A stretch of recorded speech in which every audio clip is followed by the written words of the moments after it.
കേരളത്തിലെ ഒത്തിരി പെൺകുട്ടികളുടെ വിവാഹം നടക്കാണ്ട് അവർ വിഷമിക്കുന്നുണ്ട്. അതുപോലെ തന്നെ അവരുടെ കാരണന്മാർക്കും ഒക്കെ വിഷമമുണ്ട്. സാമ്പത്തികമായിട്ട് അവർക്ക് കഴിവില്ലാത്തത് കൊണ്ടാണ് ഈ പ്രശ്നങ്ങൾക്കെല്ലാം കാരണം. അതുകൊണ്ട്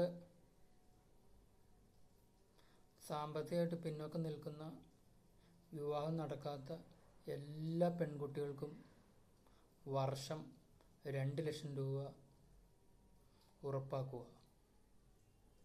അപ്പോൾ അവർക്ക് എന്തെങ്കിലും തൊഴിൽ ചെയ്യാനും അതുപോലെ തന്നെ അവർക്ക് എന്തെങ്കിലും ആഗ്രഹങ്ങൾ സബലീകരിക്കാനും, അപ്പോൾ അവർക്കുടെ പ്രയാസങ്ങളും വിഷമങ്ങളൊക്കെ മാറും.